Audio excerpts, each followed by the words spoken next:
Hello everyone. आज हम class 12th के शॉर्ट स्टोरी का पहला चैप्टर जिसको लिखा हुआ है पूंजीकारा राफी, जिसका नाम है द गोल्ड वॉच, सुनहरी घड़ी, उसकी समरी देखेंगे। एक बार समरी देखने के बाद आपको क्वेश्चन आंसर लिखना आसान हो जाएगा और टेक्स्ट बुक को समझना भी आसान हो जाएगा। तो चलिए शुरू करते हैं। शंकु एक निर्धन फैक्ट्री मजदूर था। वह अपने जीवन की दुखदायी समस्याओं पर, जो गरीबी के कारण उत्पन्न हुई थी, सदा सोचा करता था। अगले 3 दिनों में वह 13 दिनों के लिए 13 रुपया वेतन पाएगा, परंतु उसको अपने ऋण या कर्ज का भुगतान करना था। उसको 4.5 रुपये भंडार से खरीदारी करने के लिए चुकाना था। केवल 8.5 रुपये शेष बचे रह जाएंगे। उसको जमा कोष में अवशेष 5 रुपये ब्याज सहित वापस करने थे। उसको पान की दुकान को, अली को चावल, बीड़ी और दूसरी इधर उधर की वस्तुओं के लिए मकान का किराया, छोटे ऋण और मछली बेचने वाली औरत को भुगतान करना था। उसने पूरी रकम जिसकी आवश्यकता थी मन में जोड़ा। उसे दूसरी आवश्यकताएं भी थीं। से 8.5 रुपये मुश्किल से पर्याप्त थे। यदि उसने लोगों को ऋण और उधार जो उसने लिया था नहीं चुकाया तो उसको खराब स्थिति का सामना करना पड़ेगा। उसको उसी प्रकार घेरा जाएगा जिस प्रकार भटका हुआ कुत्ता उपद्रवी लड़कों द्वारा छड़ियों से घेर लिया जाता है। वह सो नहीं सका। वह अपने बिस्तर पर करवटें बदलता रहा और बेचैनी से उछलता रहा। जितनी अधिक सोचता था उतनी ही खराब अपनी स्थिति का अनुभव करता था। उसका मन इंजीनियर की सोने की घड़ी की ओर गया, जो कि वह कार्यालय में उतारकर खिड़की के पास वाली मेज पर रख देता था। उसने सोचा कि कार्यालय लंच के समय खाली हो जाता है, सभी लोग चले जाते हैं। उसने सोचा कि उसको क्यों न चुरा लें जबकि कार्यालय में कोई न रहे।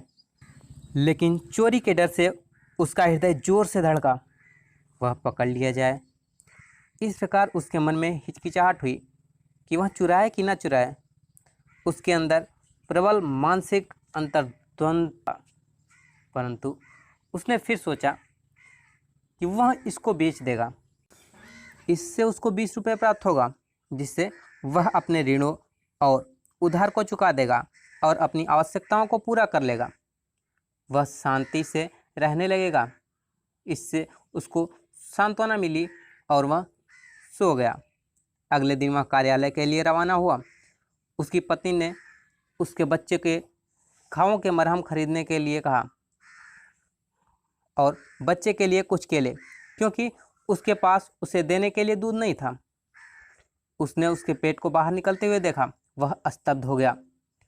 उसको दूसरा बच्चा होने वाला था। उसने अपने आप को कोसा। गहरी दुख भरी सांस के साथ वह फैक्ट्री के लिए फिर चल पड़ा। दिन में 1 बजे कार्यालय वीरान हो गया। इंजीनियर और दूसरे लोग लंच के लिए चले गए। शंकु एकमात्र व्यक्ति था जो कहीं नहीं गया। उसने घड़ी चुराने का निश्चय किया।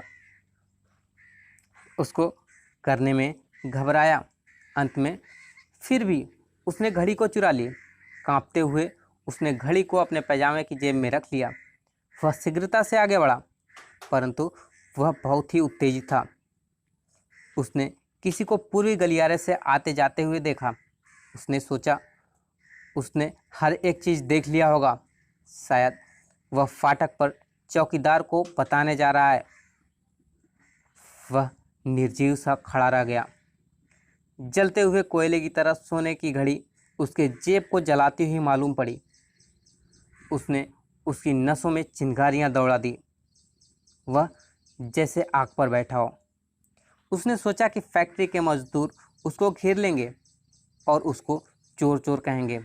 वह नौकरी से निकाल दिया जाएगा। उसने जेब से शीघ्रता से सोने की घड़ी को निकाला। उसका हाथ ऐसे वृक्ष की पत्तियों की तरह जो सर्दा हिलती रहती है काँप रहा था। उसने तत्काल अपने घर का तथा न चुकाए गए ऋण का स्मरण किया। क्या किया जाए? उसका दम घुट रहा था। अंत में उसने निश्चय किया और घड़ी को उसके स्थान पर वापस रख दिया और हाँफते हुए चला गया। इस प्रकार यह कहानी मानव विज्ञान के तथ्यों तथा निर्धन मजदूर के मानसिक अंतर्द्वंद को स्पष्ट रूप से प्रस्तुत करती है। उसके प्रयास, उसकी भीरुता तथा हिचकिचाहट को यथार्थता के साथ वर्णन किया गया है। तो कहानी समाप्त होती है। अगर यह वीडियो आपको अच्छी लगी हो तो वीडियो